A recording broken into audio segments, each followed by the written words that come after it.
Deep beneath the ruins of modern-day Iran lies a secret that the most powerful empire in history tried to bury forever. Imagine the scent of burning flesh mixing with the desert wind. A Roman emperor, a man worshipped as a living god across 3 continents, is crawling on his hands and knees in the blistering sand. He is not praying. He is serving as a literal human footstool for an Eastern king who considers him nothing more than a piece of conquered livestock. Now, imagine that same emperor, stripped naked, flayed alive while his heart is still beating, his hollowed-out skin dyed a mocking imperial purple, stuffed with straw, and hung from the ceiling of a foreign temple. This is not a dark fantasy. This is a documented historical reality. Yet, if you open a standard history book today, you will find almost no mention of it. For 2,000 years, you have been brainwashed by the greatest cover-up in human civilization. You were taught that Rome was an invincible juggernaut, a divine force that crushed everything it touched. But the architects of that myth were terrified men, desperately trying to erase a 500-year nightmare. Today, we are ripping the gag off the historians. We are going to expose the phantom empire that systematically butchered Roman legions, drained the imperial treasury, and broke the psychological spine of the Roman world. A truth so horrifying that the Senate made it a crime to speak of it. The lie of Roman invincibility began to fracture in 53 BC, and the crack was filled with molten gold and severed heads. Rome was at the absolute zenith of its arrogance, a military machine that had consumed Europe and Africa. Marcus Licinius Crassus, the richest man in the Republic, wanted to buy his way into the pantheon of military legends. He marched an apocalyptic force of 40,000 elite, heavily armored Roman legionaries straight into the suffocating heat of the Mesopotamian desert. He expected to fight scattered, primitive desert nomads. He expected the East to simply bow before the sight of the Roman eagle. Instead, he marched his men into a perfectly engineered slaughterhouse. The Parthian Empire had been waiting. As the exhausted Romans reached the plains of Carrhae, the horizon did not fill with chaotic barbarians, but with terrifying, silent precision. 10,000 Parthian horse archers materialized from the dust like phantoms.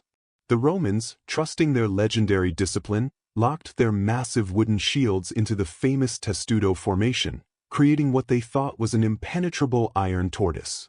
But Rome had just encountered a military technology that would haunt their nightmares for centuries. The Parthian composite bow was a weapon of mass destruction in the ancient world. It did not merely fire arrows, it unleashed armor-piercing projectiles with terrifying kinetic velocity. The arrows shattered the Roman illusion of safety, punching straight through the thick wooden shields, pinning the screaming soldiers' hands to the wood, and nailing their feet to the burning earth. It was not a battle, it was an execution.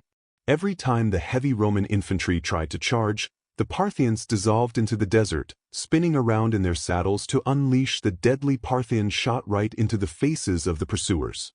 The reign of death was endless.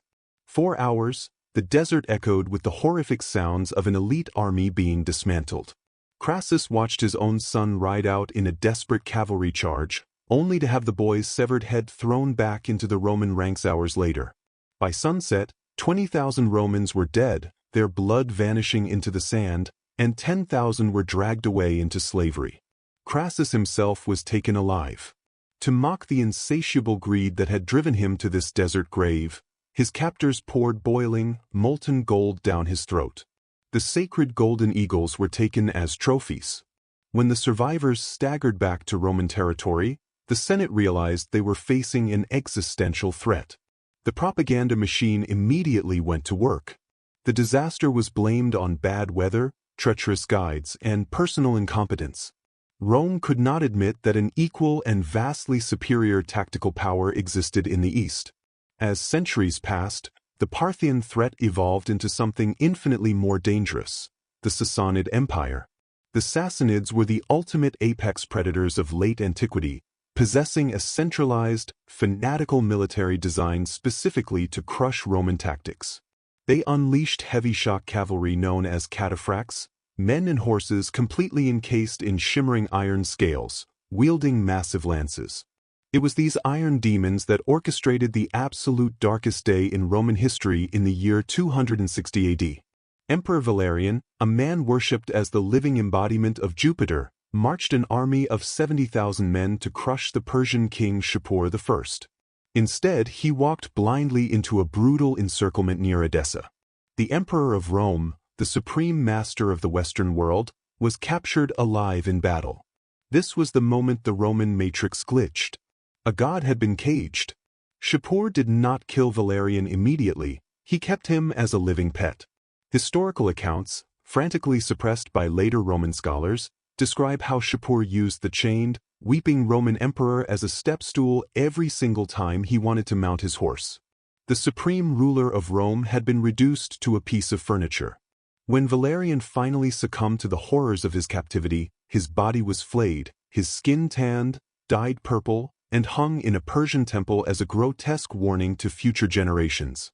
Rome responded by committing historical forgery. They violently erased Valerian's name from monuments. They censored the scholars. They tried to brainwash their own citizens into believing the Eastern Front was secure. But the truth was that Rome was slowly bleeding to death. This was a 500-year war of attrition that drained every ounce of gold and spilled rivers of blood across the Euphrates. The border became a perpetually burning wasteland. Rome was forced to abandon its glorious infantry and spend bankrupting amounts of money on heavy cavalry just to survive the Persian onslaught. The conspiracy of silence shattered in the early 7th century, culminating in the last, apocalyptic world war of antiquity. The Byzantine Romans and the Sassanids threw absolutely everything they had left at each other in a suicidal death match. The Persians marched all the way to the gates of Constantinople and stole the true cross from Jerusalem, while the Roman emperor launched a desperate, scorched-earth crusade deep into the heart of Iran. They fought until the treasuries were entirely empty, until the farms were choked with weeds, and until an entire generation of men was completely annihilated. They were two colossal titans, locked in a chokehold, slowly strangling each other to death in the dark. Consumed by their 5th-century obsession, they failed to look south toward the deep deserts of Arabia. When the Arab armies swept northward, fueled by the explosive energy of a new faith, they found two hollow, bleeding corpses. The Sassanid Empire was erased from the map, and Rome was permanently crippled. The 500-year war is the ghost story Rome tried to hide, the dark truth that explains the total collapse of the ancient world.